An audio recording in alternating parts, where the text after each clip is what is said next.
ఇప్పుడు నీ గురించి చాలా విన్నాను, చూశాను.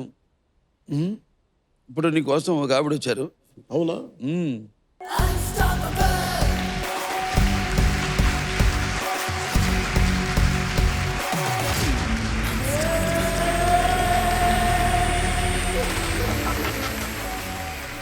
నేను మొన్న మంగళగిరిలో నీతో చాలాసేపు మాట్లాడి వాడు మాట్లాడదామని వచ్చానమ్మ, కనుక్కొని అలా వచ్చాను. అవునా?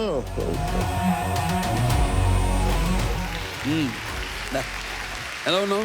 బాగున్నానమ్మా. ఆరోగ్యం బాగుందా? బాగున్నానమ్మా. నా కొడుకు నన్ను రక్షిస్తున్నాడు. నా బంగారం. వాడు తిరగండి. ఏం జరిగిందో చెప్పమ్మా. ఇప్పటంలో మేము పొలాలు ఇచ్చాం అయ్యగారికి, సభ పెట్టుకున్నారు. తర్వాత ఒక రోజు ఇంటర్వ్యూకి వస్తే నా కొడుకు అయ్యని చెప్పుకున్నాను నేను. నాకు 2 కొడుకులు చచ్చిపోయారు, కరోనా వచ్చి చచ్చిపోయారు. శివైక్యమయ్యారు, లింగైక్యమయ్యారు. ఒక కొడుకే ఉన్నాడు, ఆ కొడుకు ఈ కొడుకు తోడు.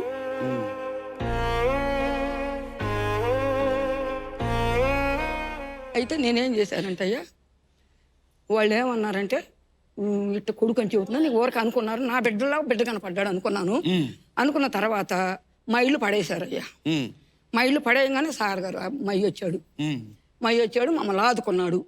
ఆదుకున్న తర్వాత మా అందరికి డబ్బులు ఇచ్చారు. ఇచ్చి మేమేం చేసామంటే మా కుర్రోళ్ళు కొంచెం బలిసిన వాళ్ళు ఉండారు, తక్కువైన వాళ్ళు ఉండాము. అన్ని కలిసి సార్ గారి పేరు ఏదో కట్టియాలని మా పిల్లలు ఇంకా చాలా డబ్బు పోగు చేసుకున్నాం. మేము ఆడవాళ్ళం మగవాళ్ళం అందరం మై పేరు వేయించుకోవాలి, మై మాకు కావాలి, మై పేరు వేయించుకోవాలని మేము ఇది చేసుకున్నాం. కాబట్టి ఇప్పుడు ఏమైందంటే అయ్యా, నేను ఒక్కడు చెబుతున్నా నేనండి, మయ్య దేవుడు, మయ్య దేవుడు. మయ్య ఏ ఊరు డబ్బులు ఇచ్చినా ఏది చేసినా మయ్య కష్టపడి ఇచ్చాడు కానీ ఒకళ్ళ ముంచల. ఇక్కడ నోటికాడ మై తీరా, మై చెమట తీసి ఏ ఊరికి ఇచ్చినా, సత్తిని పిల్లికి ఇచ్చినా, మాకిచ్చినా, ఎవరికిచ్చినా సరే మై కష్టపడ్డ డబ్బులు ఇచ్చాడు. అది ఛాలెంజ్గా చెబుతున్నాను. ఆ కష్టపడ్డ డబ్బులే మై ఇచ్చాడు. కాబట్టి మా పిల్లలు, మా పెద్దోళ్ళు, మా వాళ్ళందరూ ఎప్పటి వాళ్ళందరూ కాదు, మా అయ్యే దేవుడు.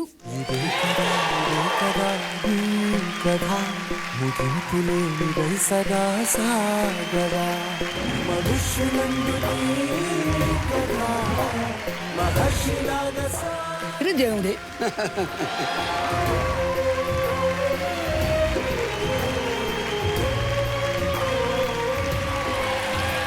భయ్యా ఇప్పుడు వెళ్ళాలి, చెయ్యి మెడ మీదకి వెళ్ళాలి. మయ్య సీఎం అయిన తర్వాత అప్పుడు చచ్చిపోతానయ్యా నేను.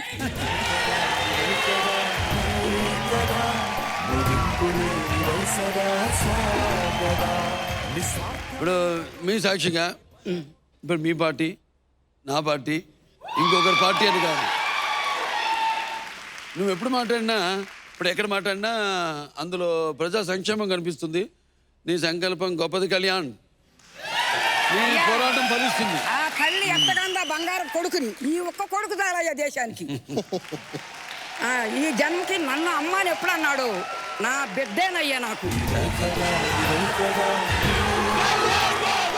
మయ్య నా బంగారం. చాలా సంతోషం అమ్మ. నువ్వు కాడు పట్టుకో.